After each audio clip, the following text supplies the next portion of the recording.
Hi everyone, my name is Tiffany. Welcome or welcome back if you've never been here before. Today I am doing a wrap up of my April reads, doing it a bit vlog style, trying to stay on top of things around here.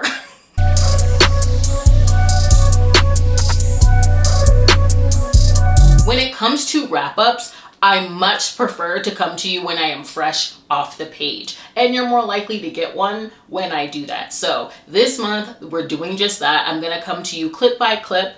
In this first one, I have about 3 to 4 reads to talk to you about. I've been reading along with the vlog that should currently be up on my channel right now, and we're just gonna get into it. I'm gonna make it a little vlog style, maybe include some b-roll, but here is the first stack to start with. At the beginning of the month, I read Jumping the Shark by Ash Raven. This is an alien shifter romance, and I want to start out by saying something that I'm going to stand by with my full chest, which is that this is a soft and fluffy kidnapping. It truly is. This is following Maxon. He's an alien shark shifter, and he ends up getting matched with Odette on a dating app. And she's unaware that he is alien. She hasn't really had a lot of luck in the app department, and she even thinks that she's going to be stood up when she first meets him, where he is donning his human form, which I absolutely loved, because in alien romances, when they dig at human conventions, read its for filth a little bit, I find that comedic, and this human suit is uncomfortable for him. He's sort of scoffing at the size and the fact that there's only one. But anyway, she is kidnapped on this first date, and she's not at all upset about it. We're just following a hero that is ready to hang his hat up when it comes to the leadership position that he holds within his society, and just truly retire and enjoy his mate. It's soft, it's sweet, it's fluffy. There is a bit of brat and daddy little play. He spoils her. I ultimately landed on 3.5. This is just a low angst sweet time. Then I got into something quite different in None of This Is True by Lisa Jewell. This has been on my radar since they were passing out ARCs at Book Bonanza, and I really wish I would have grabbed a freaking copy. However, out the gate, this was a 5-star read for me. The audiobook was simply top tier. There's a mixed media element with a podcast and a Netflix documentary that lends itself well to audiobook production, as well as telegraphing that something has occurred between our 2 characters. At the beginning of this book, we're following 2 women that have the same birthday, born in the same hospital. And Josie is sort of caught up in the radiance of Alex when she's witnessing how different her birthday celebration at the same restaurant is with her friends and her husband. And she starts to research a little obsessively about her and aims to become the next guest on her podcast, where Alex usually features women that are trailblazing, okay? Women that have overcome. Josie has not yet, but wants her to sort of document her journey to becoming. That's all I will say. Like I said, I rated this 5 stars. This was a page turner, okay? It was eerie when it came to the reframing of boundaries and also how information is presented. I had the ick when I finished this, okay? And I also had a pause. So for me, it was 5 stars. I mean, if it helps, just know my primary genre is romance, okay? I am the type of reader that's getting dolled up in my romance fantasy, and when I hear a loud honking car outside, when there's a lot of buzz about a book like I've seen for this one, I'm trying to jump in, okay? I'm sitting pretty cute as a passenger princess. So if the events in this book aren't new in these thriller streets for you, I will just say, I was shooketh, okay? I had a great ride along, and my aim this year is to pick up more books outside of my primary genre so I can discern my tastes and be more discerning about the cars that want me to jump in for a ride, hopefully drive eventually. Anyway, I really enjoy None of This Is True. Oh, I couldn't put it down. I think I listened to this in like one sitting as well. Next, I read Budding Romance by Lara Kinsey. This was a sapphic historical romance where we're following a governess who's opening a school for young girls. She's in need of a groundskeeper to get the landscaping in the estate in order. She's not expecting a woman who's passionate and Parisian and artistic in her approach to gardening. I loved the gardening on the page here, and it's their romance. This is very short, so that's all I'll say. But I thought it was really unique in terms of their pairing and their dynamic for a historical romance. I rated it 3.5 stars. I had fun. And lastly, the freshest book of this stack. I literally finished this after Just for the Summer by Abby Jimenez. The Measure by Nikki Erlick.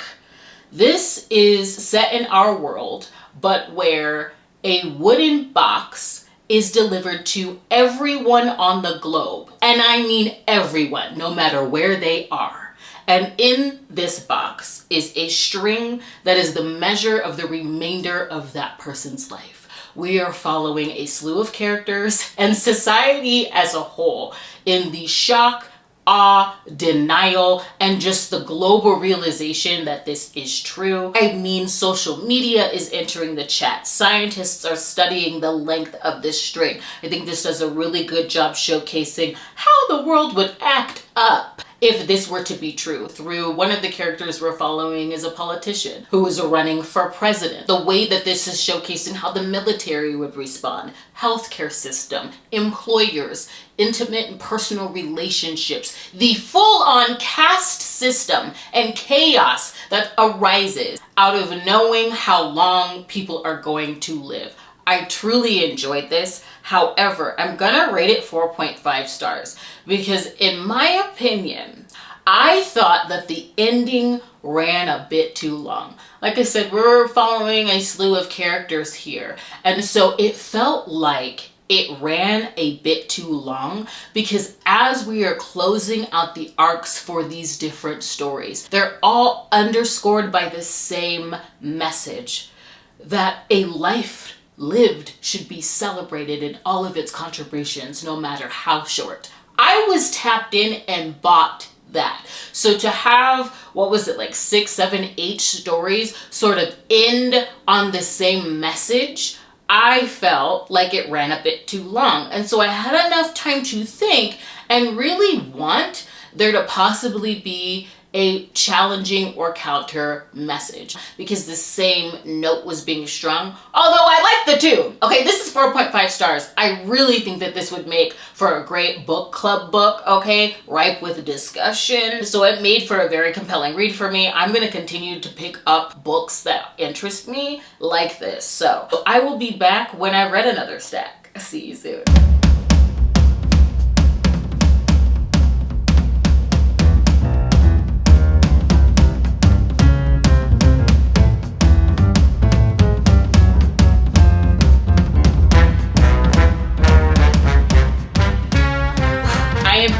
With a stack of 3, and we're gonna work our way backwards in the order of me reading them because I'm freshest off the page from You've Been Summoned by Linsey Lamar. I picked this murder mystery up because it is interactive. I knew I was going to be getting case files. I love how I opened the book and I was invited to a murder mystery party at Sophomore Manor. And Sophomore Manor has a sinister history. And that history is the linchpin between the two storylines, one in the past, one in the present, both following a set of twins. Our main character, Jane, wasn't really my favorite to follow. What got me with this book is the past storyline. I'm just gonna come out the gate and say it, and I'm gonna come out the gate and say I'm rating it 3.5 stars because of that. I could have done with the story being bookended by the present and the entire book being the past. I kept wanting to get to that past storyline, but I digress. Let me back up. This is following Jane, and her twin sister is known to throw an extravaganza. She throws a lot of parties, and so she's planning to skip this one, especially being that she's kind of in a lull within her career. She's an investigative journalist and ends up deciding to go. And when we get to the party, again, the book with the details and the packaging introduces you to everybody that's going to be there, all of the major players. There's a bit of a costume feel going on. And of course, something goes down at this party and her sister goes missing, and she's trying to ferret out all of the clues and figure out who could possibly be responsible for her sister's disappearance. We also have a storyline in the past set in the 40s that I was living for. Following Macy and Mary, they are twins. They are Hollywood starlets. They are being ground into powder for that silver screen, okay? They're overworked, and the publicity and the allure of them is sort of waning. And so their agent, who is the first female talent agent of the time, decides to pair them up with an up-and-coming musical duo of brothers to drum up some publicity, and then also possibly to give them a bit of a break from the grueling schedule. They haven't had one. I was living. I just kept thinking about whatever happened to Baby Jane, Betty Davis. Okay, that's what we're in. Two sisters working together on the screen. Now, they enter into a marriage of convenience with these brothers, and the story unfolds from there. It definitely informs the present storyline, but I'm telling you, what leapt off the page for me was the past. I could not wait to get back to those chapters. Had this book been bookended by the tale of the present, ushering us into Macy and Mary's stories, and then popped us back into the third act, because I thoroughly enjoyed the tie-in and the twist. Oh my gosh, this would have been like 4.5 stars. I really enjoyed the past storyline. In the present, I was not at all interested in following Jane. Right off the bat, I knew that she was an unreliable and messy character, which I typically enjoy, but she kind of just felt like a vehicle for the story. I figured out the main present storyline pretty quickly, and I just wasn't thrilled. I wasn't titillated. But Mary and Macy's story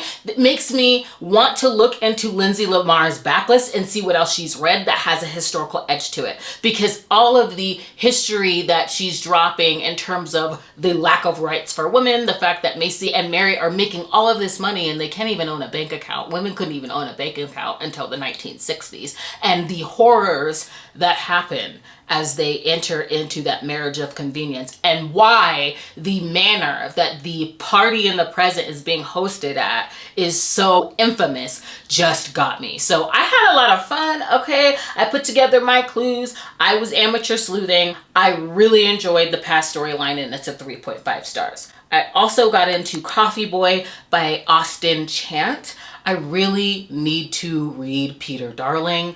This is a workplace age gap romance with trans representation, where Kieran is starting his internship for a political campaign where on his first day he has to deal with everyone misgendering him, and he will be working closely with the political strategist Seth, who is the right-hand man of his former professor that got him the job.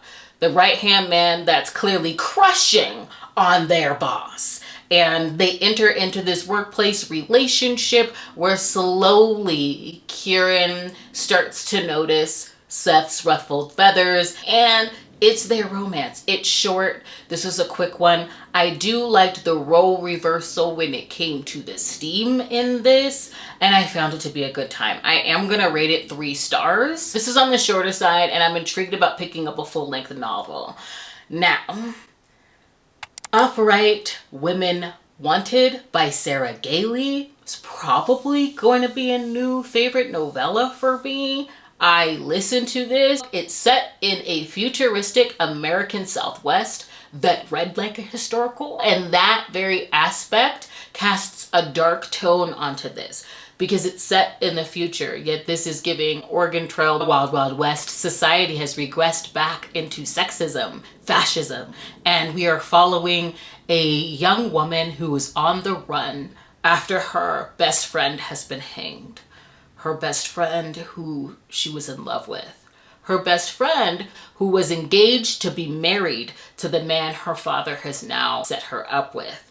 And so now she is stowing away in the wagon of the librarians. The librarians who are said to be upright and moral women. And she hopes to not only escape, but by joining them, she can learn how to do away with the romantic feelings that she has for her best friend. If this is sapphic, it's also a queer band of gunslinging, rebellious librarians. And it's all about the journey that she takes with them. I thought that this was incredible. And the way that them being librarians, giving them access to travel on the road alone as women, I'm telling you, the regression, that futuristic element. And yet there are bandits and shootouts and people that are out for the heads of those who may be in alignment with what the librarians may or may not be doing on the road. So I really enjoyed this. I'm rating it 5 stars. Like I said, it's a new all-time favorite. Just the way that it's captured pride, self-love, queer love, but also the perils and the danger of being within a society that aims to eradicate the very thing that you are. It's also felt like a call to action to rise up against that. It's so freaking good. It's so good. So that is a new all-time favorite novella for me. I'm going to continue reading with the reading vlog that I'm doing right now. And I guess I'll see you in the next clip when I have another mini stack.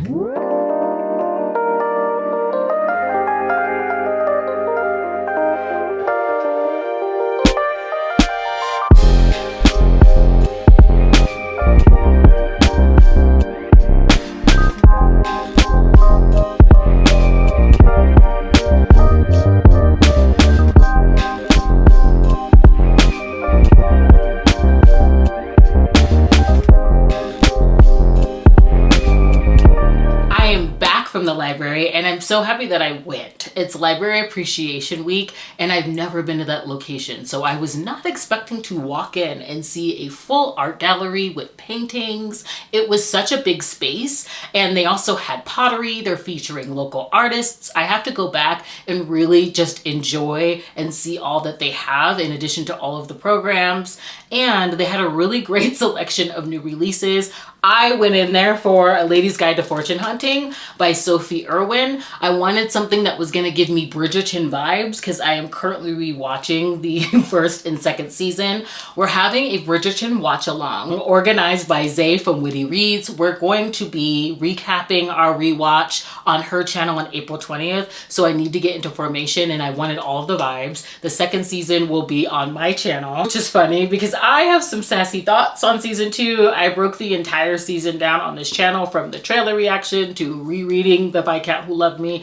And I was also in a quick segment on Tamron Hall's show, which I'm so glad that they asked me to do that before the season came out, because I do think I said a few things that won't get me invited to anything Bridgerton Netflix related, but those were all my true thoughts. And this is going to be my first time rewatching it all and being able to talk about it with friends and with you. And then the third season is going to be split up in parts because they had the audacity. We're going to be doing part 1 on Ava's Romance Books' channel, and Christy from Christy Reads a Lot is going to be our last stop. So if you are rewatching, do watch along with us. I can't wait to discuss everything with everybody. Like, I cannot wait. And I know we all have varying opinions. So I wanted to get my historical romances in order for that. But while I was there, just to do a little mini haul, okay, I did get Past Crimes from Jason Pinter.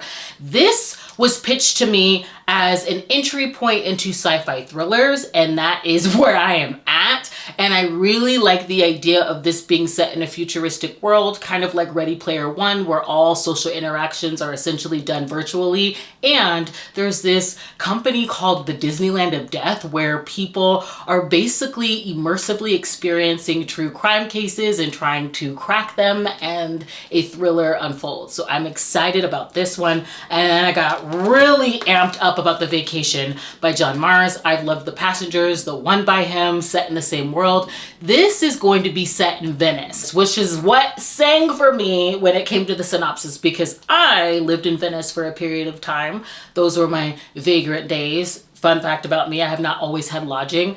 And if I want to lean into revisionist history, I do like to call it my vagabond days, although those were not glamorous times for me. But I'm excited because this is going to be set at a Venice beachfront hostel, and I'm very intrigued.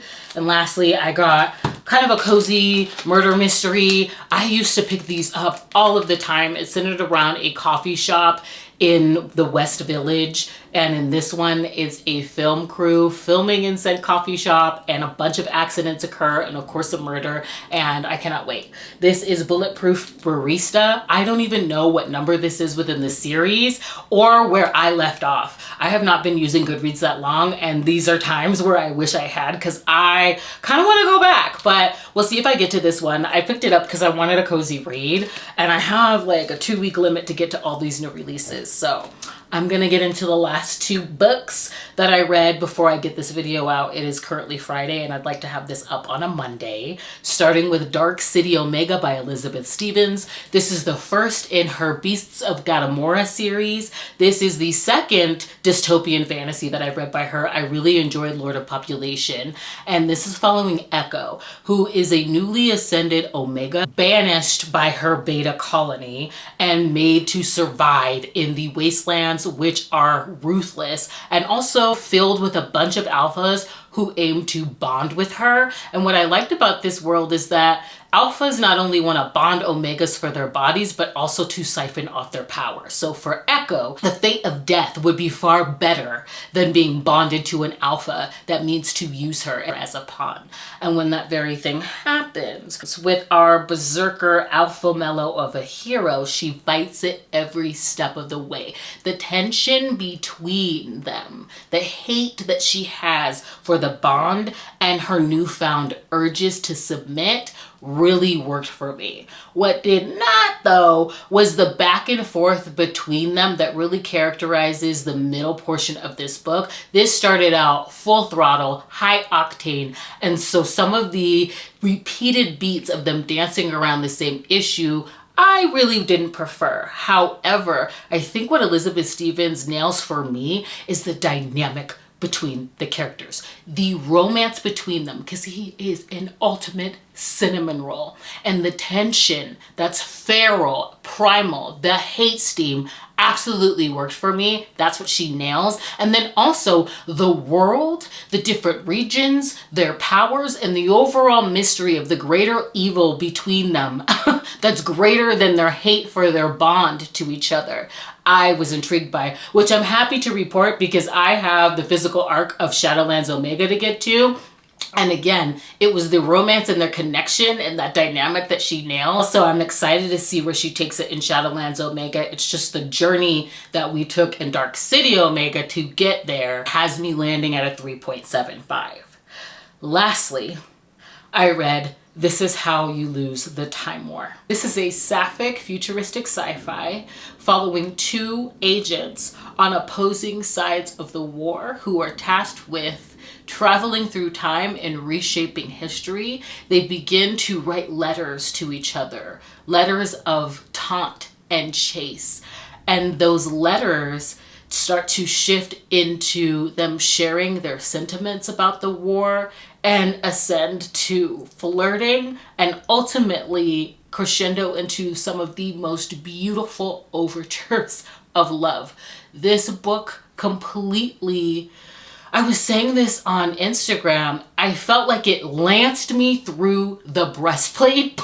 It was piercing, but it also went right over my head when it came to just how vast the world is, the science, the technological advancement, even down to how the letters are being sent. The writing is stunning, it's poetic, it's sharp, it's smart. And ultimately, despite how vast the idea of time and space is, and their ability as humankind has in this futuristic world to manipulate it, it all boiled down to love prevailing over all. It's absolutely beautiful. It's an all-time favorite for me. To give this 5 stars feels laughable. this is a book that I will be able to read for the remainder of my life and continue to get something from it. I'm just completely gobsmacked. I truly am. And I feel like I want to reread it all over again right now. I don't even know what to pick up. I'm in the middle of a lot of books, but this is absolutely 5 stars. I cannot wait to annotate it. Oh my gosh. And so now I'm kind of caught up and enthralled by that. I am in the middle of a few books. I've got to start Shadowlands Omega. I'm still reading Chasing the Sun, which is a Hermione, Harry Potter, Hermione and Snape pairing. And I'm buddy reading Your Coffin or Mine with Lynn. So I am going to close this video out so I can have it up. I don't even know who I am. I'm gonna have to continue to wrap my books up as I go because I really had fun with this. Please let me know if you like this style. And I wanna thank you for joining me today. Please consider subscribing and sticking around, and I'll see you in the next one. Bye.